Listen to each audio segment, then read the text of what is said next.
उपभोक्तामा organic तरकारी प्रति बढ्दो चेतना र मागका कारण सहरी क्षेत्रमा घरको छत अथवा बरन्डामा तरकारी खेती अर्थात् कौशी खेती गर्ने प्रचलन बढ्दो क्रममा छ। घर परिवारको सदस्यहरूको फुर्सदको समयलाई सदुपयोग गर्दै भान्साबाट निस्केको खेर जाने वस्तुको प्रयोग गरी रासायनिक मल र विषादीको प्रयोग नगरी विभिन्न किसिमका जैविक विषादी र मलहरूको प्रयोग गरी घर परिवारका लागि आवश्यक पर्ने मौसम अनुसारको तरकारी फलफुल उत्पादन गर्नु नै कौश प्रविधि हो। साथै कौशी खेतीले मानिसहरूको लागि आवश्यक पर्ने शारीरिक व्यायाम, समयको बचत, दैनिक बचत, स्वास्थ्यकर तरकारी साथै स्थानको सदुपयोगमा टेवा पुर्याएकै कारण कौशी खेतीमा आकर्षण बढ्दै गएको हो।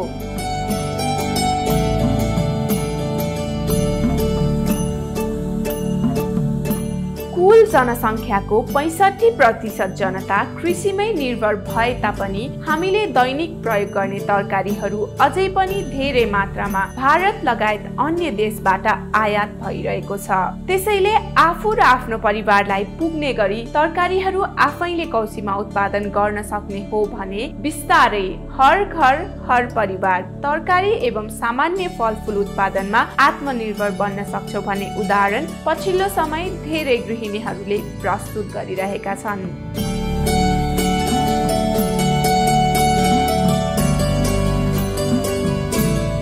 2017 देखि पाइलट प्रोजेक्टको रूपमा काठमाडौँको तारकेश्वर नगरपालिकाबाट कारितास नेपालले कौशी खेती सुरुवात गरेको थियो, जसको अपार सफलतापछि काठमाडौँ र ललितपुरको विभिन्न जिल्लामा गृहिणीहरूलाई जागरुक बनाई विभिन्न पार्टनर गैर सरकारी सङ्घ संस्थासँग साझेदारी गर्दै कौशी खेती सम्बन्धी तालिम एवं प्राविधिक सहयोग प्रदान गर्दै आइरहेको संस्था हो। कारितास नेपालको कौशी खेती तालिमबाट करिब 3000 भन्दा बढी व्यक्ति लाभान्वित भइसकेका छन् भने करिब 950 जनाले प्रत्यक्ष रूपमा कौशी खेती सुरु गरिसकेको सर्वोदय नेपालकी सिनियर आइपिएम टेक्निसियन बालिका बलिले बताउनुहुन्छ। सर्वोदय नेपाल विगत 2016 सालदेखि विभिन्न जिल्लामा विपदमा भल्नरेबल पिपुलहरूलाई, विभिन्न विपद आपतमा परेका मान्छेहरूलाई महिला सशक्तिकरणको विषयमा विभिन्न ठाउँमा चाहिँ कार्यक्रम गरिरहेको एउटा एनजिओ। यो वर्ष ब्याक टु 1 इयर मात्रै हेर्नुपर्दा हाम्रो 14वटा कौशी खेती सञ्चालन भएको थियो, जसमध्ये हाम्रो डाइरेक्ट बेनिफिसियरिजहरू 392 डाइरेक्ट हाम्रो बेनिफिसियरिज हुनुहुन्छ भने इन्डाइरेक्ट रूपमा हाम्रो 2000 क्रस भइसकेको छ। हाम्रो ट्रेनिङबाट लाभदायी हुनुभएको भने गत साल पनि हामीले 5वटा कौशी खेतीहरू सञ्चालन गरेका थियौँ। यो वर्ष चाहिँ हामी अब मेनली चाहिँ कौशी खेतीमै फोकस भएर अझ यसको एकदम धेरै माग आइरहेको छ, कौशी खेतीको एकदम धेरै प्रभावकारी भएको हुनाले हामीले यसको सङ्ख्या अझै पनि बढाउने सोच गरिरहेका छौँ। विगत 2 वर्षदेखि कारितास नेपाल संघको सहकार्यमा कृषिलाई प्रवर्धन गर्दै आइरहेको सर्वोदय नेपालले समय समयमा आइपिएम विधिबाट कृषक पाठशाला, आइपिएम अभिमुखीकरण तालिम, विद्यार्थी पाठशाला, कौशी खेती सम्बन्धी तालिम, उच्च मूल्य तरकारी खेती सम्बन्धी तालिम प्रदान गर्दै आइरहेको छ।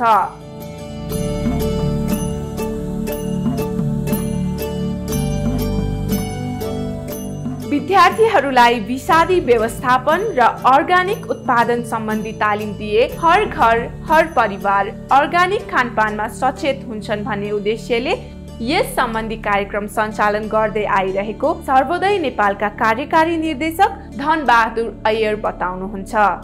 र कारितास नेपाल र सर्वोदय नेपाल मिलेर यही सन्दर्भमा विगत 2 वर्षदेखि काठमाडौँमा चाहिँ कृषिमा खास गरेर यो काठमाडौँ शहरी कृषिलाई चाहिँ कसरी प्रवर्धन गर्न सकिन्छ भनेर विभिन्न कार्यक्रमहरू जस्तो कृषक पाठशाला, अनि त्यसपछि यहाँ चाहिँ नि मान्छेले व्यवसाय रूपमा गर्ने कृषिलाई कसरी स्वास्थ्यवर्धक ढङ्गले उत्पादन गर्न सकिन्छ भन्ने कुरा, र अनि त्यसपछि घर घरमा कौशी खेतीको रूपमा चाहिँ कार्यक्रमहरू सञ्चालन गर्ने अवसरहरूलाई कसरी प्रयोग गर्न सकिन्छ। अन्य देशमा चाहिँ अब यसको चाहिँ नि अधिक चाहिने प्रयोग भइरहेको अवस्थामा कसरी गर्न सकिन्छ भन्ने कुरा र त्यसै गरी विद्यालय अनि कलेजका विद्यार्थीहरूलाई चाहिँ कृषि सम्बन्धी र के अरे यो रासायनिक विषादी मलको प्रयोगले गर्दाखेरि कृषि र चाहिने के अरे उपभोक्ताको स्वास्थ्यमा पर्ने असर सम्बन्धी जानकारी गराउने यस्ता खालका कार्यक्रमहरू गर्दै आएका छौँ। यही सन्दर्भमा अब जस्तो अहिले हामी काठमाडौँको चन्द्रगिरी कीर्तिपुर त्यस्तै गरेर कागेश्वर र त्यसपछि ललितपुरको महालक्ष्मी गोदावरी नगरपालिकामा हामी यो कौशी खेती अलिकति चाहिँ सञ्चालन गर्दै आएका छौँ। कौशी खेतीमा चाहिँ नि हामीले प्रविधि सिकाउने अनि त्यसपछि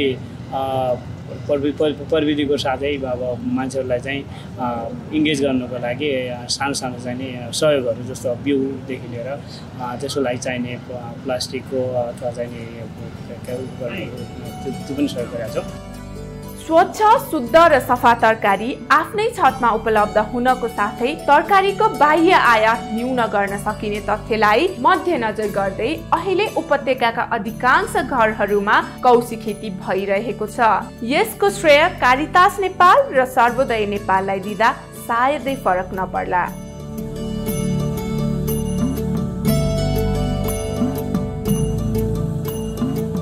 ग्रामीण क्षेत्रबाट शहरी क्षेत्रमा तीव्र गतिमा भइरहेको बसाइसराईका कारण शहरी क्षेत्रहरूमा खेती गर्ने जमिन साँगुरिँदै जाँदा दैनिक खपत हुने तरकारी लगायत कृषि उपजको परनिर्भरता बढ्दो छ। यसैलाई मध्यनजर गर्दै अहिले सरकारले पनि कौशी खेती प्रवर्धन कार्यक्रम सञ्चालन गरिरहेको छ, जसमा सर्वोदय नेपाल र कारितास नेपाल जस्ता संस्थाहरूले अहम भूमिका निर्वाह गर्दै आइरहेको देख्न सकिन्छ।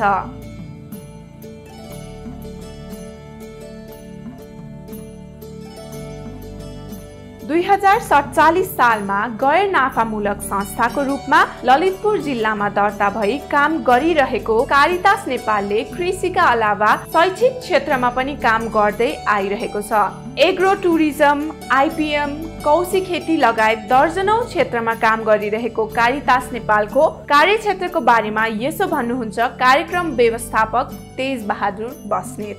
खास गरी कार्यक्रमले जीविकोपार्जन सम्बन्धी कृषि हैन, खास गरी टुरिज्म भनौँ न, पनि एग्रो टुरिज्म स्कुलहरूमा खास गरी विद्यार्थीहरूलाई कलेज युनिभर्सिटीमा चाहिँ एग्रिकल्चरमा चाहिँ एउटा प्र्याक्टिकल बेस्ड नलेज स्किल दिनको लागि सिटिबिटी लगायत अरू एग्रिकल्चर फरेस्ट युनिभर्सिटी लगायत आइएएसमा पनि कार्यक्रम विद्यार्थीहरूलाई व्यावहारिक कक्षाको रूपमा दिने गरिएको र अर्को चाहिँ यो खास गरी अहिले 6 ठाउँमा चाहिँ 6 जिल्लामा चाहिँ एग्रो टुरिज्म होमस्टे पनि चलिरहेको छ र यसमा थुप्रै आइपिएम खास गरी सिजन लङ हैन इन्टिग्रेटेड पेस्ट म्यानेजमेन्ट भन्ने प्रोग्राम जो के भन्दा सीड टु सीड हुन्छ र यसमा चाहिँ किसानहरूका खेतबारीमा जे समस्याहरू हुन्छन् चाहे तिनी प्रविधिका पक्ष हुन् जति पनि त्यस्ता जस्तो रोग किराका कुरा हुन् अथवा बारी लगाउने व्यवस्थापन गर्ने भण्डारण गर्ने जे कुराहरू छन् त्यो चाहिँ सिजन लङ भनौँ न बिहान 7 देखि 12 बजेसम्म चाहिँ यो कृषकहरूलाई दक्ष बनाउनको लागि 5 वटा सिद्धान्तको आधारमा जो बजारमुखी उत्पादन भन्ने छु कारितासले त्यसमा पनि म आफैले त्यसको सिद्धान्त प्रतिपादन गरेको हो। 5 वटा सिद्धान्तसित बनाइएको छ, ग्लोबली 4 वटा सिद्धान्त हो र यो कार्यक्रम निकै प्रभावकारी कम खर्चमा विश्वकै सबभन्दा प्रभावकारी कार्यक्रम हैन यो चाहिँ आइपिएम कार्यक्रम। यसै कृषक पाठशाला फार्मर्स फिल्ड स्कुलबाट चाहिँ यसलाई चाहिँ सञ्चालित गरिन्छ। खराएसी प्राङ्गणिक फोहोरहरूको सदुपयोग गरी आफ्नो घरको छत, बरन्डा, कौशी, पर्खाल र घरका खाली जग्गाहरू सदुपयोग गरी विभिन्न प्रकारका तरकारी र फलफुल उत्पादन भएपछि दैनिक तरकारी लगायत कृषि उपजमा बाहिरिने पैसा बचत भएको गृहिणीहरू बताउँछन्।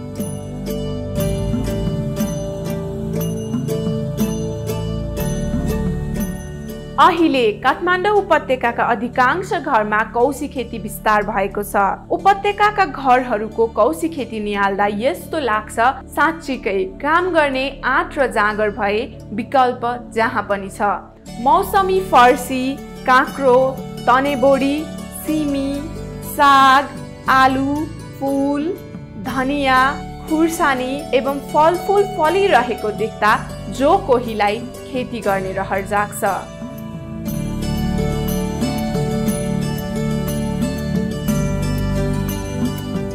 थोरै लगानी एवं खेर गइरहेको सामानबाट कौशी खेती गर्न सकिने भएकोले आफ्नो घरको खाली रहेका जग्गा सदुपयोग गर्न अहिले कारितास नेपालले आग्रह गरिरहेको छ। सुरुमा कौशी खेती तालिम गर्न असहजता भए पनि अहिले कौशी खेती सम्बन्धी तालिम हामीलाई पनि चाहियो भन्न आउनेको संख्या बढ्दै गएको कारितास नेपालकी आइपिएम सहजकर्ता बाला नानी महर्जन बताउनुहुन्छ।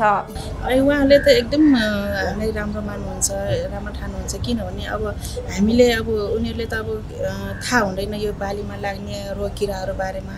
यस्तो किराहरू चिन्नु पायो, हामीले त थाहा छैन। किरा भनेको हामीले सबै शत्रु किरा भनेर ठानिरहेका छौँ, तर मित्र किरा पनि रहेछ, बिरुवाले बचाउने किरा पनि रहेछ। अब हामीले चाहिँ थाहा नभए सबैलाई किरा देख्न साथै हामीले शत्रु भनेर मार्ने गर्छौँ, तर तपाईँले गर्दा यस्तो कुराहरू थाहा पाउँदा हामीलाई धेरै राम्रो भयो। अब किरा पनि हामीले संरक्षण गर्नुपर्छ भन्ने कुराहरू उहाँले थाहा पाउनु। तपाईँलाई यति धेरै मान्छेको घरमा कौशी खेती गरिदिनु सहयोग गर्नुभएको छ तपाईँलाई आफूलाई कस्तो लागिरहेछ?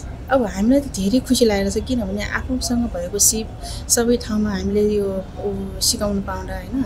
उहाँहरूलाई अब अहिले बजारमा हरेक तरकारी पिसारी भएको तरकारी खानु पाउनुपर्ने पाइरहेका उनीहरूले अहिले हामीले कौशी खेती तरकारी त्यो सिकाउँदा तालिम सिकाउँदा उहाँहरूले स्वस्थ बाली खानु पाएको। अनि उहाँले चाहिँ अब अहिले हरेक बिसारीहरू प्रयोग गरिरहेका छन् बाहिर। अब हामीले कौशी खेती गर्दा चाहिँ उहाँले चाहिँ बिसारी प्रयोग गर्नु परेन, हामीले बिसारीको रूपमा वानस्पतिक बिसारीहरू प्रयोग गरेर घरेलु बिसारीहरू प्रयोग गरेर बनाएर उहाँलाई सिकाएर यही बिसारीहरू प्रयोग गर्नुहुन्छ। त्यसले पनि अब रोग किरा व्यवस्थापन भएको भएर उहाँहरू चाहिँ धेरै अब खुसी मान्नुहुन्छ।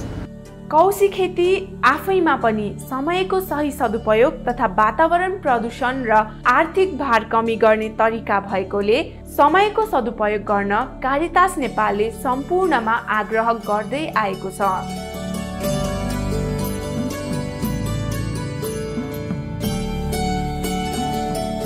विशेष गरी गमला, प्लास्टिकका भाँडा, ड्रम तथा बास्केट लगायतमा माटो र मलखाद राखेर कौशीमा खेती गर्न सकिने भएपछि कौशी खेतीतर्फ सानो क्षेत्र भएका घर धनीको रुचि बढेको छ।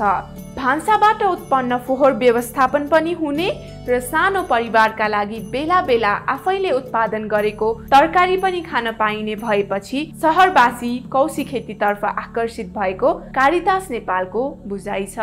एउटा त जुन पैसा खेर गइराखेको छ, जुन बिसारी राखेको तरकारी किन्ने त्यो बचत पनि हो। समय बचत मात्रै नभएर पैसा पनि बचत भयो, त आम्दानी पनि भयो, स्वस्थ खान पाइयो होइन।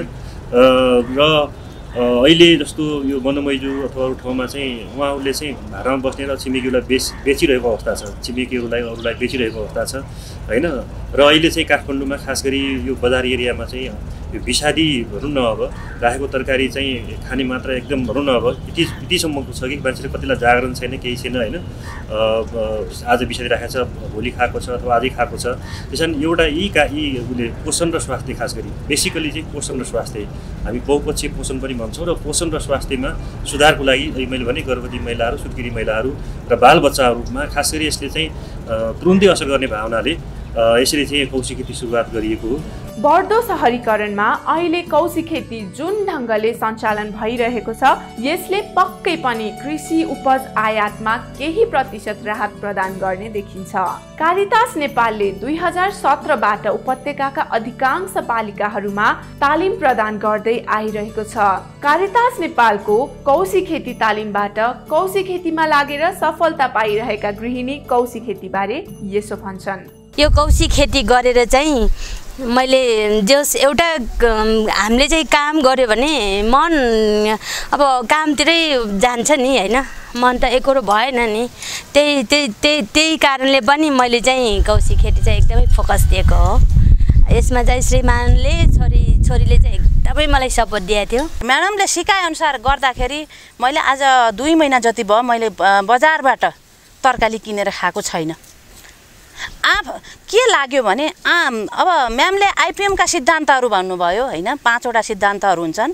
त्यो सिद्धान्त अनुरूप चाहिँ नियमित खेती अवलोकन, किनभने हामी यसरी टुवा परेर बिहानभरि बसिरहन्छन्, दिउँसो म त पहिला आज भोलि के गर्छु भने बिहान उठ्ने बित्तिकै मुख नधोइ मलाई यहाँ आउन मन लाग्छ, किनभने त्यो मलाई यति माया लाग्यो कि यति राम्रो लाग्यो। आफूले गरेको चिजमा एकदम सन्तुष्ट भएँ के म। भनेपछि हामीले गऱ्यो भने नहुने कुरा त केही पनि रहेनछ।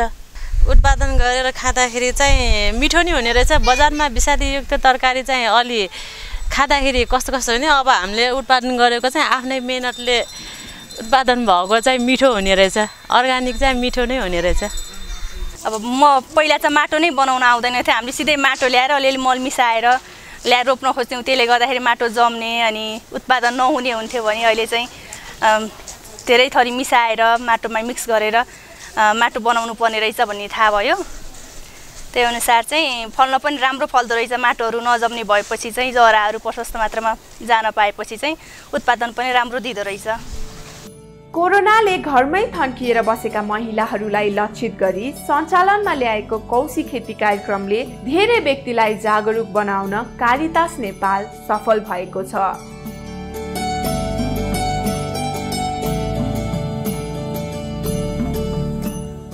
कौशी खेती गर्ने व्यक्तिलाई तालिमको अलावा बिउ बिजन अनुदानमा प्रदान गर्दै आइरहेको कारितास नेपालले सञ्चालन गरेको कार्यक्रमबाट थप ऊर्जा मिलेको सर्वोदय नेपालका कार्यकारी निर्देशक धनबहादुर अय्यर बताउनुहुन्छ। सहरमा चाहिँ धेरै जस्तो महिलाहरू घरमा चाहिँ काम नभएर त्यतिकै बसिरहनु हुने, उहाँहरूको घरको विभिन्न ठाउँ स्पेसहरू चाहिने प्रयोग हुनुभएको अवस्था हुने। त्यसै गरेर यो लकडाउनको बेला, यो कोरोनाको कारणले भएको लकडाउनको बेला चाहिँ मान्छेहरू चाहिँ प्रायः घरमै बस्ने अनि काम पनि अलि अप्ठ्यारो, अनि त्यसपछि उनीहरूको शारीरिक एक्सर्साइज पनि हुनुभएको अवस्थामा यो कौशी खेतीको ले चाहिँ उहाँहरूको शारीरिक एक्सर्साइज के अरे अभ्यास व्यायाम पनि हुने, अनि त्यसपछि तपाईँको चाहिँ घरको लागि तरकारी उत्पादन पनि हुने, खेर गएको ठाउँको उपयोग पनि हुने हुनाले यसको चाहिँ महत्त्व प्रभाव बढ्दै गएको छ। र त्यसैलाई चाहिँ हामीले यहाँ चाहिँ नि हामी जहाँ जहाँ गरेका छौँ त्यो चाहिँ राम्रोसँग चाहिँ नि भइरहेछ, मान्छेहरू त्यसमा खुसी हुनुहुन्छ। जे होस्, पछिल्लो समय कौशी खेती गृहिणीहरूको समय सदुपयोग गर्ने माध्यमको अलावा दैनिक खर्च बचत गर्ने दरिलो माध्यमको रूपमा विकास भएकोमा दुई मत छैन। बस खाँचो छ त कारितास नेपाल जस्ता कौशी खेती प्रवर्धन गर्ने संस्थाहरूको।